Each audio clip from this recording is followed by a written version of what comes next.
Hiya, it's Amanda from AJ's Allotment.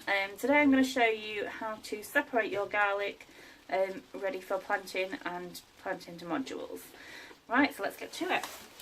So when you order your garlic bulbs either from a seed catalogue company or if you get them from your local garden centre, they will come as a garlic bulb.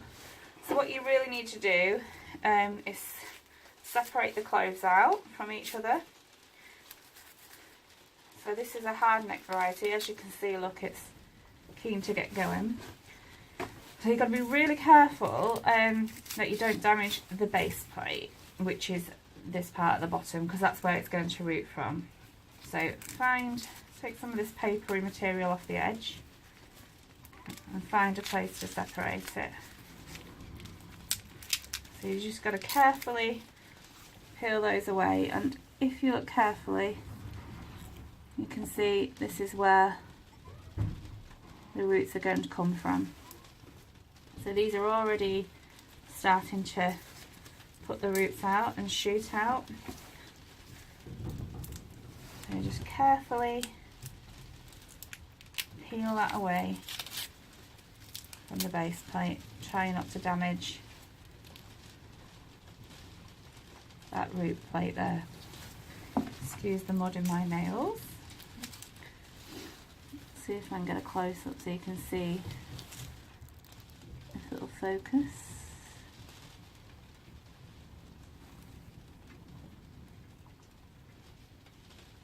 But this is what I'm talking about there, and that's what makes contact with the soil, that point there. So how many is that? We've got 1, 2, 3, 4, 5. I mean, some of these cloves are tiny and probably not much use.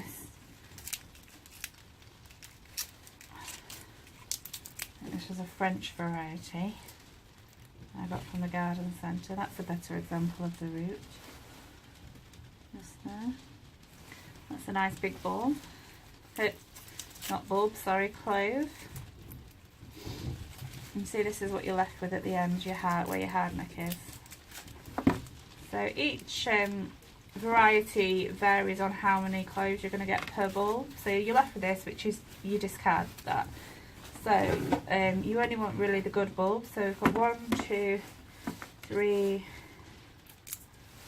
4, 5, 6, 7 really. These tiny one here is probably going to be no use whatsoever. So, but each variety varies. Some you may only get 4 or 5, some you might get 9. It just really depends, 9 or 10, it depends on what the variety is. And that will also depend on how large they are. So I've just filled a modular tray up with compost, make sure it's all patted down nicely. I'm going to make a little dib with my finger because you don't want to damage that base plate where the roots are. You can see very well what I'm doing. I've got a really rubbish tripod. As you can hear, it's raining. So we're just going to take this, and you put base plate down, side down into the pod and leave the top poking over, and then I'm going to put some compost over the top when I've done that. So when it's like this, it's not always obvious. You've really just got to look that you're doing it correctly. When it's got a shoot on it, obviously that's what's going to grow up and make you a new plant. Now these could have been put outside earlier on, as these are an autumn sowing variety, but as usual I didn't get on with it, so I'm going to set these off in the greenhouse, and then when the weather warms up a little bit I'll pop them out when they're a little bit bigger.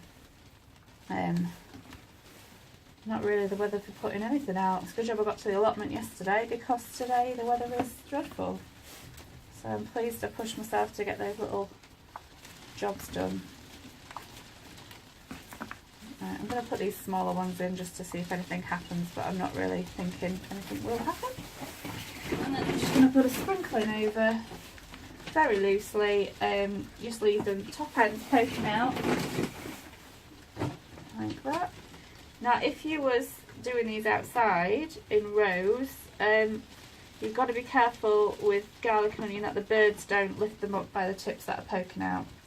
So put some netting over, some fleece, or you know, like I've done with the other lot, I've taken my chances, but quite often the birds will come along and they'll just pick them up and whip them up to thinking it might be something interesting, and you'll go and you'll find them bobbed all over the place where they've dropped them again.